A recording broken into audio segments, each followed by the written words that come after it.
Bonsoir à tous, je crois que nous sommes en direct. J'espère que tout le monde va bien. J'espère que vous nous entendez. Si vous êtes sur le chat, vous pouvez nous envoyer un petit message pour nous dire que tout est OK de votre côté.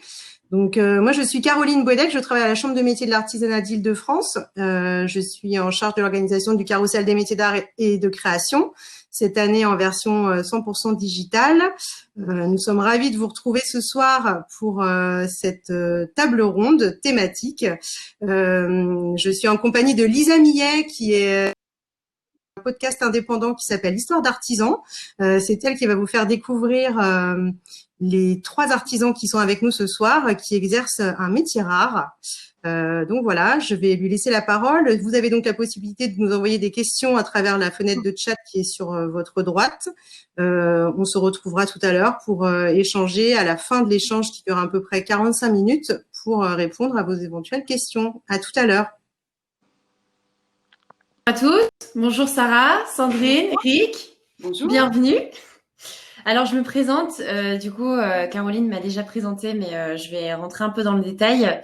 Je suis Lisa Millet, la fondatrice d'Histoire d'artisans, qui est un podcast qui a pour objectif de donner la parole aux artisans et artisanes pour qu'ils racontent leur quotidien, leur métier, leur parcours. Et donc moi, mon rôle, c'est justement d'aller dans les ateliers et de partir à la rencontre de ces personnes qui sont pour moi des personnes talentueuses, comme celle que j'ai en face de moi, et qui transforment la matière pour créer du beau. Donc ce soir, j'ai la chance d'être avec Eric Nadeau, qui est le dirigeant de l'atelier Lorenzi, qui est un atelier statuaire. Donc on vous racontera tout ça. Ensuite, nous avons Sarah Leroy, qui est plumassière, et Sandrine Mététal, qui est boutonnier. Donc voilà. Eric, Sandrine et Sarah, je suis ravie de vous avoir avec moi ce soir parce que moi-même, j'ai découvert vos métiers grâce à vous. L'objectif, c'est justement de partir à la rencontre de vos trois métiers qui sont des métiers assez peu connus aujourd'hui en France et que vous nous racontiez non seulement en quoi ça consiste et surtout comment vous le pratiquez. Donc, je vais peut-être commencer par vous. On va commencer par Eric. Honneur aux hommes. Donc, Eric, est-ce que tu peux nous présenter ton métier, s'il te plaît? Alors, le métier de mouleur statuaire, c'est mouleur statuaire. Donc, nous créons des moules autour d'œuvres d'art en 3 dimensions, donc des sculptures qui sont ou contemporaines par des artistes contemporains qui viennent de les faire et qui l'ont fait dans une matière comme de la terre ou je sais pas, du carton ou du sable même. Et on va mouler ça avec nos techniques. Il y a 3 techniques différentes qui existent pour l'instant, 3 grandes techniques. On va les mouler afin de les reproduire dans une autre matière. Parce qu'en effet, vendre une sculpture de sable, ça peut se faire une fois.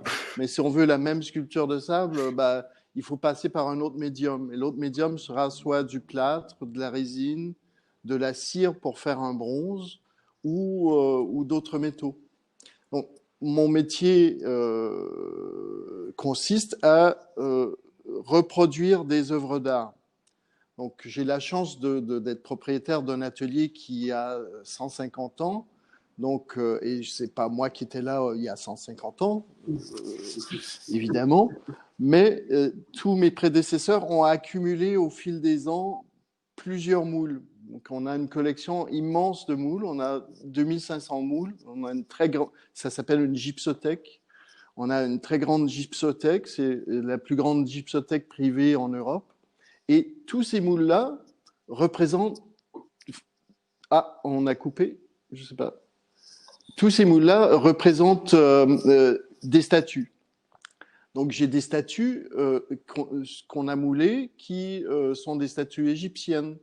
Donc, j'ai le chat basse-tête, j'ai Aménophis IV, j'ai des statues grecques ou latines. Par exemple, la Vénus de Milo, la Vénus d'Arles. Et j'ai à peu près toutes les époques de l'histoire de l'art dans ma collection. Donc, ça fait beaucoup de monde à la maison. Et je suis assez chanceux puisque j'ai un vieil atelier épouvantablement vétuste et 19e siècle. Il a d'ailleurs été construit en 1880 et il est rempli à ras-bord de ces statues et de ces moules. Donc, comme je vous le disais, il y a encore des gens qui viennent faire des moules par nous, les mouleurs. Bon, moi-même, je ne suis pas mouleur, je suis seulement le propriétaire de cet atelier. Et il y a des gens qui viennent à tous les jours, presque, quand je suis chanceux, faire des moules sur leurs œuvres d'art qu'on va reproduire à leur demande. Tu conserves un peu notre patrimoine. Je conserve le patrimoine de l'humanité. Oh, c'est beau, j'adore. C'est mieux, c'est encore mieux. C'est encore mieux. Trop bien, merci beaucoup pour cette présentation. Donc, mouleur statuaire. Oui. Tu m'avais raconté une anecdote quand on a préparé cette interview, cette table ronde, c'est que parfois tu faisais avec du chocolat. Ah, et bon, ça nous est arrivé de faire des moules pour le chocolat et des moules pour le caramel aussi. Un lutteur en caramel, ça c'était top ça. Un lutteur, oh là là, il y a plein de métiers qu'on connaît pas. Un luchista, vous connaissez les lutteurs mexicains avec les cagoules, là, avec les masques. Donc ça c'était un luchista en caramel. Et c'était des artistes qui avaient fait une sculpture de luchista en polystyrène et ils voulaient le reproduire en caramel. Donc on l'a moulé en élastomère alimentaire pour qu'eux puissent le couler en caramel pour le présenter. Incroyable. Je crois qu'il a fondu. Ça n'a pas marché. Plus ou moins. Vous avez testé. C'est pas grave. Ouais. Trop bien. Du coup, je vais peut-être passer à Sandrine. Sandrine, tu es boutonnier. Est-ce que tu peux nous raconter ton métier? Ah, mon métier, il est concentré autour des deux plus petits accessoires de mode, enfin, je trouve. C'est la boucle et le bouton de couture. Voilà. Donc, moi, je tourne autour de toutes petites sculptures comparées à Eric, hein, vraiment toutes petites, microscopiques, des boutons, voilà. Et je me passionne pour ce petit objet très astucieux, comme je dis, et que je considère comme le bijou du vêtement. Voilà. Donc, je sais pas si je peux te dire d'autres choses dans l'immédiat, mais c'est un champ des possibles énorme avec le bouton et la boucle. Et en France, on a aussi quelque part un patrimoine et un savoir-faire qui est souvent méconnu. Voilà. Et quand on avait préparé cette table ronde, on avait eu un long débat sur le fait que la boutonnerie, c'est l'un des artisanats qu'on garde aujourd'hui, où la petite série n'existe pas. On ne peut pas faire de petite série. Alors oui, c'est vrai que on a très peu encore d'artisans boutonniers en France. On en avait beaucoup lors du siècle dernier. On a été leader pendant plus d'un siècle sur ce savoir-faire qui est très fort encore dans le Jura. Mais quand on veut maintenant faire fabriquer des boutons, on va souvent demander malheureusement des quantités astronomiques. Quand je dis astronomique, c'est pour créer un moule de boutons, ça va être un process qui est assez coûteux, assez complexe, peut-être moins complexe qu'une statue, pardon Eric, mais voilà. Et du coup, souvent, on va être amené à demander à notre client d'en commander un minimum de 10 000 pièces, par exemple. Et moi, je souhaite restituer et remettre en lumière ces deux accessoires sans minimum de quantité. C'est pour ça qu'il faut pouvoir travailler encore avec des artisans boutonniers. Moi, je dessine encore quelques boutons que je fais faire et je le fais faire parfois en petite série. Une petite série, c'est 100 pièces, par exemple. Voilà. Un artisanat qui est très dépendant de ses manufactures. Oui, énormément. Parce que c'est devenu rare, en fait. C'est un savoir-faire qui est très rare maintenant. Ouais. C'est à base de tournage, de sculpture aussi, de moulage, voilà. Eric, tu veux pas faire des moules de boutons? Comment? Eric, il peut peut-être faire des moules de boutons. Oui, mais je pensais. On va rester en contact, Eric. Oui, c'est possible de faire des moules de boutons. Trop bien. Et du coup, on passe à Sarah. Sarah, toi, tu es plumassière. Est-ce que tu peux nous présenter ton métier? Alors, la plumasserie, c'est un métier d'art ancestral, un savoir-faire artisanal. Le mot plumassier date du XVIIIe siècle. On parlait des plumassiers, donc c'était les personnes qui étaient censées orner les chapeaux et les coiffes de ces dames. Voilà, donc ça consiste à travailler la plume et à la sublimer pour faire des bijoux, des coiffes ou des ornements. Voilà, donc très très en vogue, surtout dans les années 1900. Où à Paris, il y avait à peu près 800 ateliers de plumassiers qui employaient 7000 personnes. Donc ça a duré jusqu'aux années 60 à peu près. Et malheureusement, dans la mode, on portait plus de chapeau ni de coiffe. Donc le métier de plumassier a décliné. Mais heureusement, grâce à la haute couture, on a su préserver ses savoir-faire. Voilà, donc c'est beaucoup utilisé en haute couture. Et donc moi, je suis tombée amoureuse de cette matière. Et donc je fais des coiffes, des bijoux, des colliers, des plastrons, des boucles d'oreilles et des petits tableaux aussi. Voilà. On avait parlé du fait que il y a aujourd'hui un seul CAP qui propose en Alors, France. il y a un CAP au lycée Octave Feuillet. Un seul CAP en Europe. Ah oui, Les mais pire que ça. à Paris. Ok. Voilà. Et on avait parlé aussi, moi je m'étais posé la question de la plume. Déjà, est-ce que c'est de la vraie plume? Et si oui, quel type de plume c'est? Alors, dans les années 1900, malheureusement, il y a eu ils ont décimé beaucoup d'oiseaux, enfin des milliers d'oiseaux. Et heureusement, grâce à la Convention de Washington en 1965, ça a été très légiféré. Donc, on peut utiliser des plumes d'oiseaux comestibles, comme le coq, l'autruche, la pintade. Et on a le droit d'utiliser aussi des plumes de mue. Donc, en fait, les oiseaux perdent leurs plumes.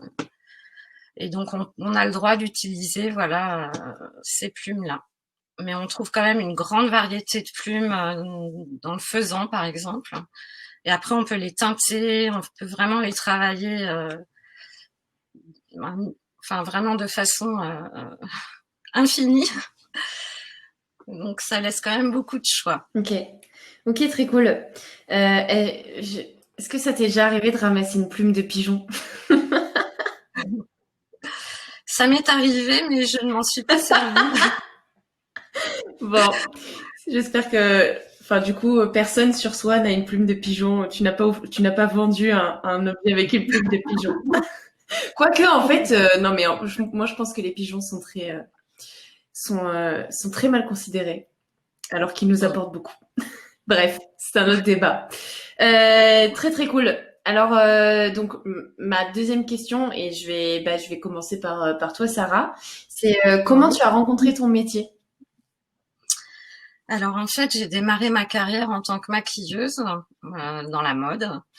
Donc je travaillais beaucoup sur les défilés haute couture et j'étais en extase devant les robes magnifiques brodées de plumes, les accessoires. Et en fait, j'ai un jour ramassé une plume tombée d'une robe et j'ai trouvé la matière fantastique, légère, aérienne. Et en fait, je suis tombée amoureuse de cette matière à partir de ce moment-là. Donc, j'ai commencé j'étais autodidacte au début. Donc, j'ai commencé par faire je vais vous montrer une coiffe pour un shooting. Voilà, une Iroquois. Voilà, donc j'avais beaucoup de scrupules au début à acheter des plumes avant de savoir justement qu'il y avait cette législation. Donc pour celle-ci, en fait, ça vient d'un plumeau que j'avais acheté à Bali. Et donc ce sont des plumes de coq principalement. Voilà. Et donc à partir de ce moment-là, donc j'ai commencé à faire une collection de coiffes. Genre des petites coiffes, des petits bibis en fait. Et en fait, j'ai donc déposé ma marque quand j'ai commencé à avoir une belle collection. Ma marque Sarah Leroy. Et depuis, je suis passionnée. Je passe mon temps à faire mes bijoux, mes teintures, Voilà, et ça marche plutôt bien. Je suis très contente.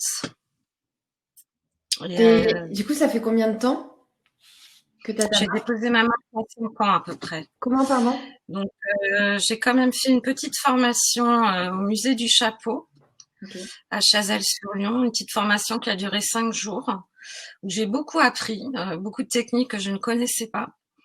Donc, ça m'a beaucoup apporté, en fait. Voilà. Ok. Et est-ce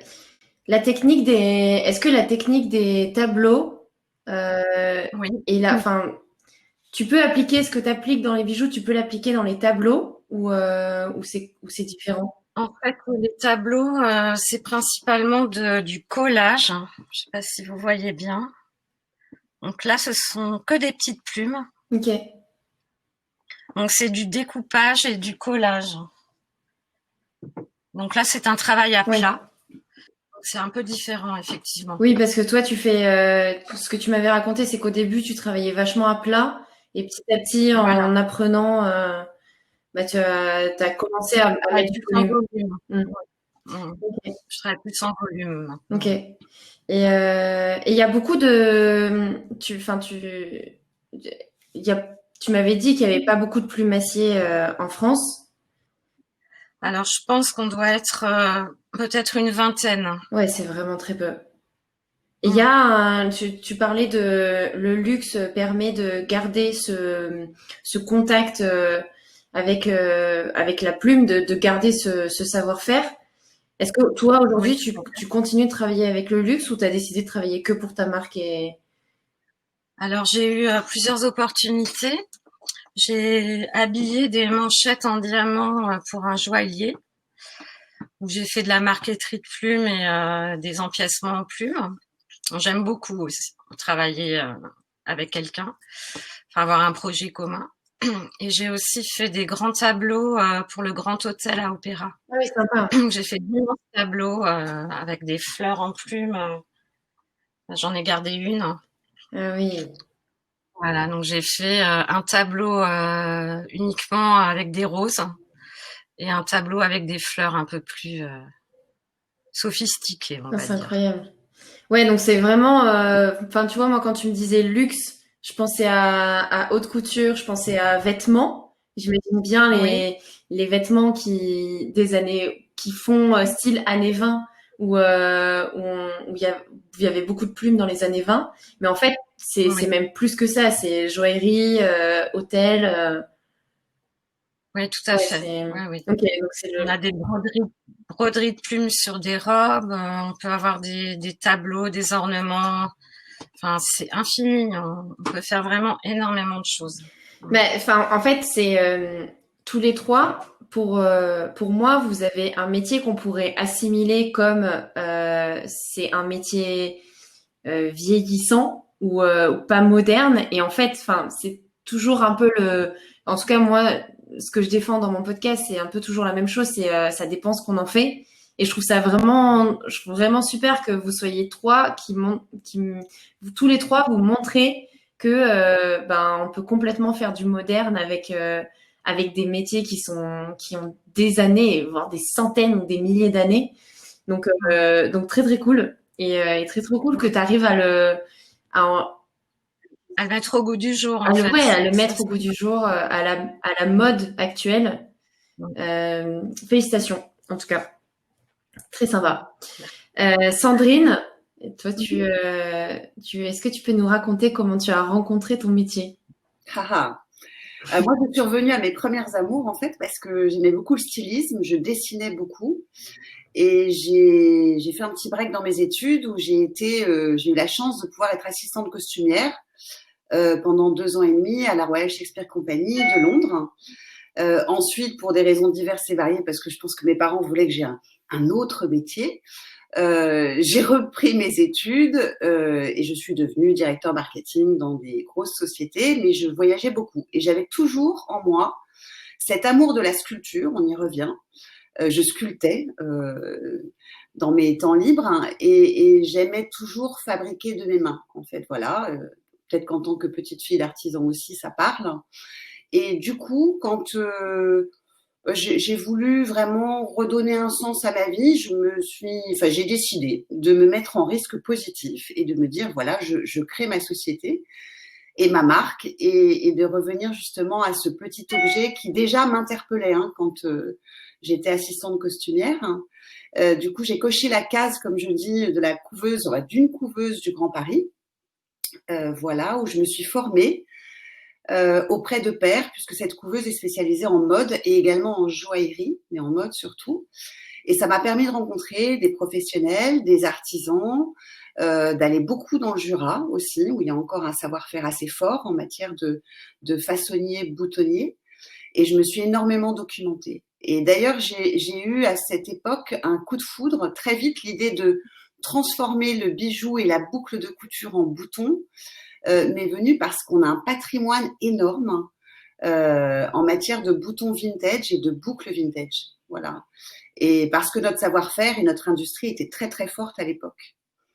Voilà, donc c'est quelque part une reconversion, mais c'est surtout un retour à mes premières amours. Donc c'est un rêve. On a des rêves dans la vie, il faut surtout les réaliser. Voilà, et du coup j'ai créé ma marque Buttons Paradise il y a 5 ans. Et en matière d'innovation, j'ai voulu aussi me lancer très fort tout de suite sur le digital pour pouvoir faire connaître et promouvoir ce savoir-faire au-delà de la France. Voilà. Si je me trompe pas, tu étais dans le marketing avant. Oui, oui. Ouais, donc t'as cette fibre. Enfin, tes photos sont quand même assez graphiques. Enfin, c'est très recherché. J'imagine que c'est la fibre du marketing qui reste un peu.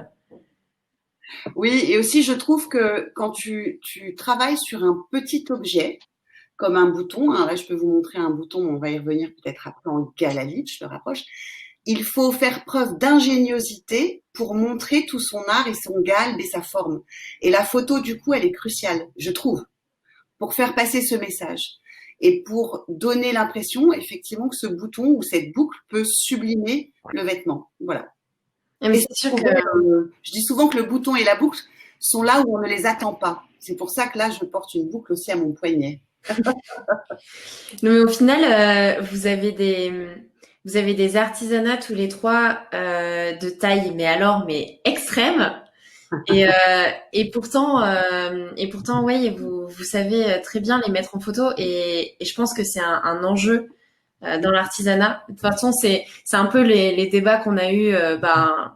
On est quand même en train de faire du digital aujourd'hui, mais c'est un peu les débats qu'on a eu avec le confinement. C'est comment j'arrive à retransmettre ma matière, mon artisanat par la photo. Et c'est clair que c'est un gros enjeu de montrer un si petit objet, de montrer tout ce qu'il est.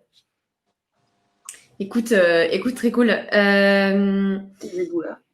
Et oui, tu me racontais quand on a préparé tout ça que donc toi, c'est à la fois de la création, donc mais pas que, il y a de la réutilisation et que alors je te demande pas de nous révéler tes secrets.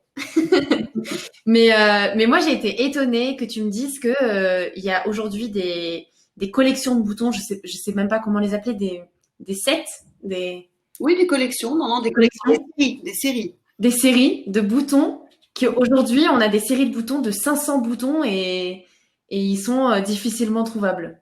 Oui, en fait, j'ai la chance, je pense que je me suis tellement passionnée pour mon activité, cet artisanat, d'avoir rencontré des personnes qui ont des stocks encore de boutons en galalite ou de boucles en galalite, ce qui m'a permis jusqu'à présent de pouvoir collaborer avec quelques marques et maisons de haute couture, aussi avec des jeunes designers, mais de pouvoir effectivement sourcer des boutons qui sont parfois de l'époque Art déco, qui sont neufs, très bien conservés, et du coup qui se retrouvent encore une fois en lumière et sur une superbe parure haute couture ou voilà. Donc ça c'est la force encore une fois de ce patrimoine. On a des pépites qu'on ne connaît pas. Donc je fais une de mes missions, on va dire, j'ai l'objectif de pouvoir remettre en lumière ces séries et de pouvoir avoir la chance de les commercialiser. Voilà. Et c'est vrai que je t'ai pas posé la question des matières, des boutons. À la Alors, fois ce que tu chines et ce que tu crées. alors moi, j'ai une matière de prédilection qui s'appelle la galalite. Ça vient du grec galatos, ça veut dire blanc. Cette matière, ça justement, ça c'est un bouton en galalite des années 70. Il est un peu grand, hein, j'ai pris exprès des grands boutons pour le vous montrer. Ça, c'est de la galalite qui n'est pas teintée. Ça, c'est de la galalite aussi, mais c'est de la galalite art déco. Voilà, ça c'est un très très beau bouton. À côté pour qu'on voit À côté de là, la différence. Ok, je suis pas sûre qu'on voit vraiment la différence. Il y en a un qui est ah mat. non, non, non, là, ils sont pas teintés, ils sont Ah naturels. ok. Les deux sont C'est naturels. pour montrer qu'ils sont de couleur, la couleur du lait, en fait. La galalite, ça vient de la protéine du lait. Donc, c'est une matière animale naturelle qui est biodégradable. C'est une invention qui est franco-allemande, hein, qui date du siècle dernier. Et on était très, très fort en France dans la production de galalite. Et c'est maintenant une matière qui est devenue très rare, que l'on trouve très difficilement, sauf encore en Italie, un petit peu en Allemagne, hein, mais surtout en Italie. Il y a quelques artisans français qui se lancent, mais malheureusement, c'est dur, c'est très dur de pouvoir en vivre. Donc moi, si on parle de matière de prédilection, oui, c'est la galalite. C'est aussi le corozo, on l'appelle aussi l'ivoire végétal. Ça, c'est une graine de corozo, on fait des boutons avec, surtout. C'est une graine de palmier, le corozo. C'est très. Alors, je suis désolée, on peut pas le toucher. J'aimerais bien que vous puissiez tous qui assistez à la conférence le toucher. C'est une matière extrêmement douce, mais comme la galalite d'ailleurs. Voilà. Et j'aime beaucoup aussi une autre matière naturelle qui est la corne. Ça, c'est un bouton qui est fait dans le Jura, qui est énorme.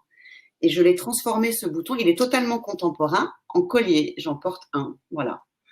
C'est un très très beau bouton et il est fabriqué encore par un tout petit artisan qui travaille très bien dans le Jura. Voilà. Donc, je sais pas si c'est de la corne de quoi? c'est de la corne de vache. Okay. Par contre, c'est de la corne noire. C'est la partie la plus noble de la corne, la plus sombre. Et c'est la plus difficile à extraire et à travailler dans une corne. Voilà. C'est souvent la partie la plus dure, la corne noire. Ok. Très cool. Ok. Et donc, je passe à toi, Eric. Est-ce que pour pouvoir mouler le bouton en corne noire. Très bien. C'est ça. S'il te plaît, Eric, tu peux nous faire des boutons? Non, est-ce que tu Autant peux que vous voulez. Est-ce que tu peux nous raconter comment tu as rencontré ton atelier? Oui, parce que moi, c'est pas mon métier. Hein, et je suis pas mouleur. Je serais un très mauvais mouleur, je crois. Je sais analyser les moules, je sais concevoir des projets de moulage, mais pour le faire, j'ai pas la patience. Il faut vraiment être un artisan investi, patient, et c'est un regard très particulier. Non, moi, j'étais client chez Lorenzi. Moi, je suis architecte paysagiste de formation. Et j'ai passé 20 ans de ma vie à faire des décors de parcs d'attractions. Et pour des grands parcs que je nommerai pas parce que je vais devoir en nommer plusieurs, hein, pour pas faire de jaloux, quoi qu'ils sont tous fermés là, c'est pas très grave. Un de ces grands parcs, moi je construis des montagnes ou des châteaux en dur qui, quand on les touche, on dirait de la pierre ou du bois ou donc, je fais des décors qui ont l'air de vrais trucs. On peut très bien voir en banlieue parisienne un endroit où j'exerce mes trucs, dans l'est de Paris. De temps en temps, pour rendre crédibles mes œuvres de décorateur de parcs d'attractions, j'avais besoin, pendant ces 20 ans, j'avais besoin de quelqu'un qui me reproduise des trucs à l'identique. Des modénatures architecturales ou certains items qui devaient être produits, des corbeaux qui tiennent des balcons et des machins. Et j'ai rencontré Lorenzi comme ça, l'atelier Lorenzi, qui est vraiment un très vieil atelier. La famille Lorenzi pratique ce métier depuis certainement la fin du XVIIIe siècle. Ils sont venus à Paris en 1971 pour fonder un atelier. Et moi, pendant 20 ans, quand j'avais besoin, d'un poteau de rambarde qui soit le même. Donc, je venais chez Lorenzi pour me faire un moule. Et un jour, on m'a dit que Lorenzi on cherchait un repreneur. Il y a eu plusieurs repreneurs qui sont présentés, mais tous les repreneurs voulaient prendre les moules, l'immense collection de moules qu'on a, qui est vraiment une richesse, qui est vraiment un patrimoine non seulement pour moi, mais c'est un patrimoine français aussi, puisque l'autre grand possesseur de moules en France, c'est le musée du Louvre, donc les ateliers du Louvre.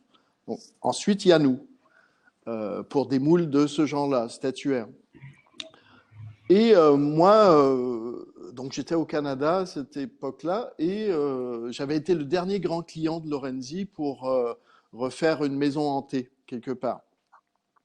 Et j'étais au Canada et on m'appelle pour me demander si j'étais intéressé à reprendre cette maison, parce que moi, j'avais proposé de reprendre non seulement les moules, mais aussi les artisans, et de perpétuer l'atelier. Et pour moi, en effet, un atelier de mouleur, c'est autre chose que des mouleurs indépendants, puisqu'il y a plein de mouleurs dans le monde. C'est un métier très, très commun. Un mouleur statuaire, c'est un métier qui est beaucoup moins commun, mais des mouleurs indépendants statuaires, ça existe. Des ateliers de mouleurs statuaires, il n'y en a pas beaucoup. Donc c'est comme ça que je suis venu à reprendre Lorenzi. Déjà, tu as combien de salariés? On est 6 salariés, sauf moi. Moi, je ne me compte pas là-dedans. Ouais. Et chacun a sa tâche ou chacun a son moule? Il y a des spécialités. Non, chacun n'a pas son moule. En effet, il y a des spécialités. J'ai une chef d'atelier qui est une jeune femme de 26 ans, Méline, qui est surtout responsable du moulage et de l'organisation du travail des autres mouleurs. J'ai un jeune staffeur de 19 ans qui va, lui, il est spécialisé dans la reproduction en plâtre, donc il va faire les tirages en plâtre. J'ai Moudatir, qui est un homme de 30 ans, qui, lui, est spécialisé plutôt dans la résine, et dans le moulage aussi. Il y a Isabelle qui fait la patine. J'ai des gens qui s'organisent, qui ont des tâches différentes, qui sont complémentaires. Ok, très bien. Donc moi, si je veux, je sais pas, un moule de mon chat, je vais chez toi. Il faudrait qu'il soit moins velu, certainement. Mince. Ça lui ferait mal, le pauvre. Mais ça vous arrive d'avoir des gens qui vous disent, je veux la tête de moi, ou enfin, je veux ma tête Oui, en moule. oui, bien sûr, ça fait partie de notre catalogue. Donc, on a une espèce de truc que j'ai amélioré, que moi et mon épouse avons amélioré, qui est un catalogue qui répertorie tout ce qu'on a en maison. J'essaie de faire des photographies de chaque statue. Il y a des informations fantastiques comme la dimension des statues, l'origine du moule, le type de moule, parce qu'il y a plusieurs types de moules, et la localisation. Ça, c'est le grand truc. L'Atlas chez Lorenzi. La localisation dans nos locaux, parce que j'ai 630 mètres carrés d'atelier plein à foison, où il y a des moules derrière des moules, et des moules qui ont été mal répertoriés. Donc l'atelier est divisé, c'est une espèce d'atlas, c'est divisé en latitude et longitude, et puis en continent. Donc j'ai le petit grenier, j'ai le grand grenier, j'ai la réserve, j'ai Petit Bouton. Tiens, j'ai un endroit qui s'appelle Petit Bouton. J'ai un endroit qui s'appelle Bernard. Voilà. Et Bernard porte 7 étages, où Grand Grenier a mezzanine. Grand Grenier est divisé en A, B, C, D, E, F, G, H, I, J, K, L, M, N, O, P, Q. Maintenant, on a ajouté Q. C'est là où on stocke les fesses. Oh là là, quel blagueur, hein. Mais c'est vrai. Mais non, vous l'avez fait exprès. Et dans mon grand catalogue qui répertorie tous ces trucs-là, j'ai 2 positions qui sont assez anecdotiques. C'est moulage d'un visage sur vivant, moulage sur visage sur mort. On fait les deux. Vous faites les morts, ça doit être glauque, non? C'est tranquille. Ça passe, c'est pas grave. C'est pas appétissant, mais c'est tranquille. Ah, mais c'est trop bizarre. J'en ai fait un au mois de juin, donc ça existe encore des gens qui veulent ça. Je juge pas. Je juge pas. Très très cool. Très très cool. Et donc toi, ça fait, si je me souviens bien, 2 ans que tu as repris. Ça fait que 2 ans que j'ai repris la place ici. Ouais. Ok, très bien. Donc d'où le fait que tu t'appelles pas Lorenzi. On m'appelle souvent Lorenzi. Bah oui, on et aurait je ne envie. nie jamais. Je refuse Oui, c'est pas vrai. l'appellation. Mais en effet, je ne m'appelle pas Lorenzi. Je suis le premier non Lorenzi à être à la tête de l'atelier. Le premier nom de la famille, en fait. Je suis non familial, en effet. Et je trouve ça très inspirant de voir que c'est pas parce qu'on n'est pas dans l'artisanat au sens j'ai pas fait des études dans l'artisanat, je suis pas moi-même artisan, qu'on ne peut pas reprendre une manufacture ou une entreprise d'artisanat. Et il y a de plus en plus d'entreprises d'artisanat qui ont besoin de repreneurs. Et je trouve ça très bien que des gens qui ont juste l'amour pour l'artisanat se disent j'ai envie de reprendre une entreprise d'artisanat. Donc merci Eric d'avoir conservé ce patrimoine. Ben, je vous en prie. Hein, ça me coûte très cher. Mais la passion n'a pas de prix. Ouais. Je sais pas. Un jour, ça en aura. Et ben très très cool. Et c'est alors quand on m'a présenté vos 3 profils, je ne le savais pas, mais vous êtes tous les 3 des reconversions, donc je trouve ça aussi très intéressant. Je trouve ça très intéressant de voir que on peut devenir artisan d'art à n'importe quel âge. Et franchement, félicitations parce que c'est un choix qui est parfois psychologiquement dur à faire. Donc, félicitations de l'avoir fait. Je sais pas si peut-être je vais poser une question. Est-ce que vous avez des questions à vous poser les uns les autres? Non. Non, parce que moi, on a répondu sur la question du moule, donc Eric m'a répondu. J'avais quelques questions. Eric va me faire mes moules. Oui, mais par contre, ça m'intéresse l'histoire des moules pour la matière, la galalite, c'est ça? Oui, la galalite. La galalite, c'est intéressant. Et puis ça c'est vraiment... donc, tu dis qu'il y a encore des gens qui font des moules pour ça. On en produit en Italie. La galalite, on la produit en Italie. Mais après, on produit des piles. C'est des sortes de bâtons de galalite. Oui, avec un certain diamètre ou des plaques de galalite. Est-ce que ça fond, ça se dilue? Oui, la galalite peut se fondre, oui. Donc c'est une protéine du lait, donc en effet, ça doit être diluable dans l'eau. La galalite, elle se moule ou elle se façonne. Enfin, ou les deux, mon capitaine, voilà. Mais elle se moule comment? Est-ce que je la mouille et je la chauffe pour qu'elle épouse la forme que je veux lui faire emprunter? Oui. Exactement. Ça y est, je peux t'en faire. Voilà. J'ai tout compris. Et moi, je pourrais aussi l'habiller de plumes, si tu veux. Ça serait très joli. On va faire des bouts. Mais avec les plumes, j'ai déjà fait un essai fantastique pour le moulage. C'est vraiment très, très beau. C'est faire des bas-reliefs de plumes superposées. Alors, on superpose, on se fait une espèce de tableau en argile crue, plat, et on va superposer des plumes ou d'autres éléments. Hein, ça peut être des plumes et des boutons, si vous voulez, ou des plumes ou autre chose. Et on crée une espèce de tableau que là, on viendra mouler, puisqu'en effet, les plumes sont évanescentes, vont partir au vent ou vont se détacher. Mais en effet, avec ça, je peux créer un bas-relief en plâtre qui, si c'est tout petit de 30 cm, ça serait un très joli tableau, mais on peut imaginer quelque chose de 3 mètres de haut par 7 mètres de long, et là, ça sera une texture formidable sur un mur, par exemple. Il faut se lancer dans le grand, les plumassiers. Ah oui, il faut voir grand. C'est incroyable. C'est incroyable de voir tous ces ponts qui peuvent être faits entre l'artisanat. Moi, je trouve ça très sympa. Je trouve ça très cool. Eh bien, je crois qu'on a fait à peu près le tour des. Je sais pas si vous avez des choses que vous vouliez rajouter sur votre métier, des anecdotes peut-être à nous raconter. Non.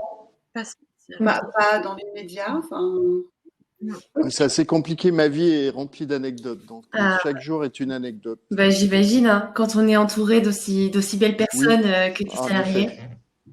J'imagine. Eh ben très très cool. Caroline, si tu veux qu'on passe aux questions, ce serait avec plaisir. Eh bien, bah, oui, c'était passionnant. Franchement, j'ai découvert plein de choses sur vos métiers. Merci à vous trois. Merci Lisa. Je crois qu'il y a eu des questions, mais elles ont été traitées puisqu'il y avait beaucoup de questions sur la matière qui a été présentée par Sandrine. Donc la galalite, c'est ça? Oui. Donc, du coup, oui. Donc du coup, je pense que les choses ont été clarifiées pendant la présentation. Donc de mon côté, voilà. Je voulais ajouter, pardon Caroline, sur la Bien galalite, il y a eu des questions. Au départ, la galalite, c'est une résine une résine animale, on va dire, c'est pour les bijoux. Pour faire un bouton comme ça, c'est 2 boutons. Alors, je vais essayer de vous le montrer plus devant près. la caméra. Ah oui, devant la caméra. Exactement. Là, on la voit très bien. Voilà. Et là, on voit son galbe. Hein. Ça, c'est un bouton contemporain. Il faut 1 semaine pour sécher 1 millimètre de galalite. Voilà. Donc, c'est un procédé qui est très long. Et ça explique un petit peu le côté aussi, j'ai envie de dire, noble, précieux de cette matière. Encore une fois, anti-allergique, biodégradable, antistatique. Elle a plein de qualités.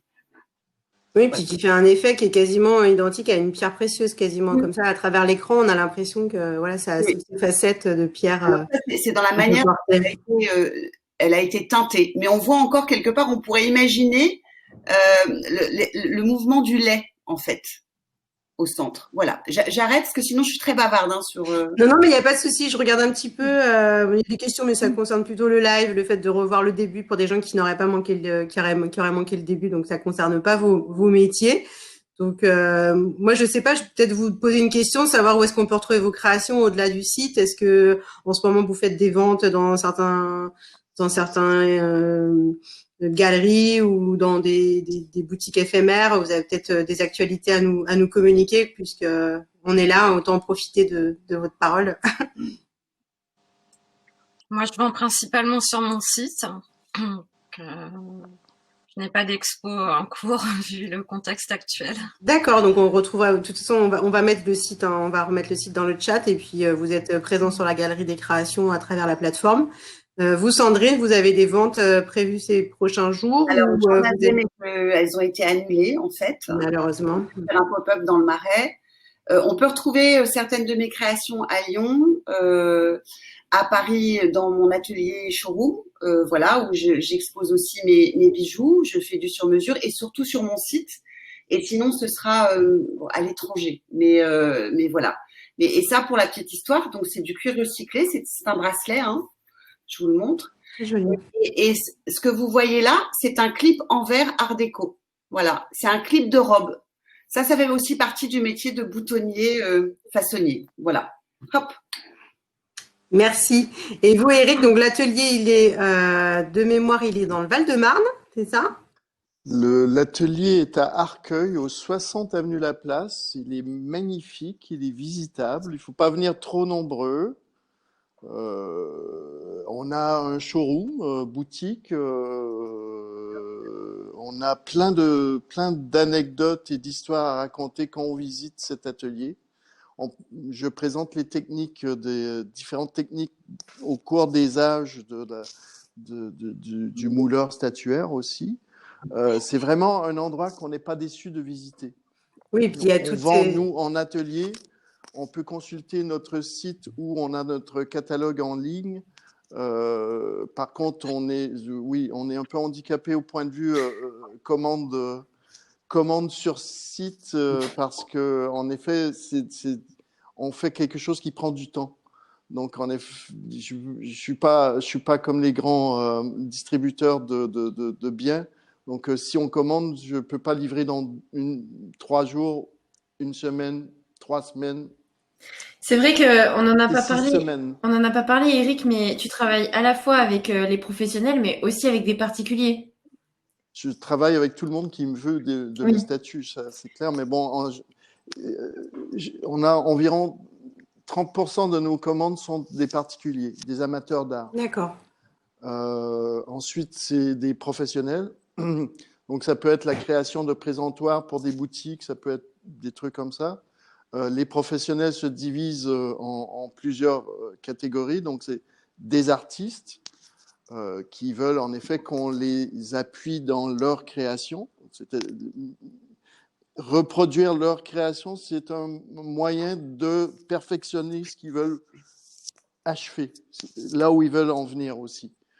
Donc, on les appuie dans ce sens-là. Et le cinéma ou le théâtre aussi demande aussi beaucoup de... Ah oui. Je ne vous raconterai pas ma dernière anecdote fantastique avec le théâtre. Ça, c'est privé. Il y a des trucs vraiment... Qu'on ne peut pas dire. Ouais. Il y a des décors magnifiques, pas à la c'est vrai. série télé comme ça. Oui, donc, on a en effet les professionnels se divisent en les arts du spectacle, les artistes et ensuite les boutiques de luxe ou les marques, les grandes marques. Les musées aussi font partie de nos clients, des musées où on vend des trucs comme ça. Ah oui. On est très ours chez Lorenzi, hein. C'est mon animal fétiche avec ça qui est mon deuxième animal fétiche aussi. C'est un petit lapin. c'est un petit lapin que je voyais. J'adore les lapins. Bon, on adore Donc les on animaux. peut, voilà, donc qu'on soit professionnel pour tout l'univers des décors, etc. On peut venir vous voir. Et si on est un particulier, qu'on a une demande spécifique, on peut aussi venir vous voir. Et si on est curieux, on peut venir voir l'atelier avec la magnifique collection qu'il y a chez vous de moules anciens qu'on peut découvrir. C'est ça? Oui. Ok, bah c'est super. Et c'est une visite très riche, hein. Si on est un peu orienté art, c'est une visite très très riche. Je n'en doute pas. Je regarde rapidement. On me pose des questions, savoir si vous avez des projets de collaboration avec d'autres corps de l'artisanat. On en a un petit peu parlé pendant la présentation. Effectivement, pour vous, Sandrine, c'est important parce que vous travaillez avec d'autres matières, donc j'imagine que vous travaillez avec d'autres métiers. Moi, je travaille avec des maroquiniers. Là, j'ai pas de projet dans l'immédiat, mais il y a des discussions en cours. Oui. D'accord. Je peux rien annoncer, mais oui, bien sûr, bien sûr. Et il faut faire bouger les choses aussi. Donc. Et vous, Sarah, ce que vous disiez aussi, c'est que vous avez déjà collaboré avec plusieurs autres métiers, notamment pour tout ce qui est décor et culture. Oui, j'ai collaboré aussi avec un joaillier à Kilis. Mais non, pour l'instant, je n'ai pas de collaboration en cours, donc je travaille toute seule. Voilà. Je crois qu'on a fait le tour. Lisa, vous voulez ajouter quelque chose, peut-être sur le programme de la semaine prochaine? Oui, la semaine prochaine, on fait un live, une table ronde sur la reconversion. Donc, le thème, c'est artisanat d'art, une histoire de reconversion. Donc, n'hésitez pas à nous rejoindre, puisque je pense que ce sera encore passionnant de voir tout ce qu'on peut faire dans l'artisanat. Tout à fait. Merci à vous tous. Et puis, on vous souhaite une bonne soirée. Et il y aura donc des tables rondes prévues à partir de mardi prochain, mardi, mercredi, jeudi. Donc, n'hésitez pas à nous retrouver sur la plateforme et surtout à aller visiter les sites et les pages des artisans qui ont posté plein de belles créations. Donc, n'hésitez pas à aller faire les curieux pour vos cadeaux de Noël, etc. Il y a plein de belles choses à découvrir sur le site. Bonne soirée. De l'artisanat pour Noël. Bonne soirée. Au revoir à tous. Merci, bonne soirée. Au revoir, bonne soirée. Merci, au revoir.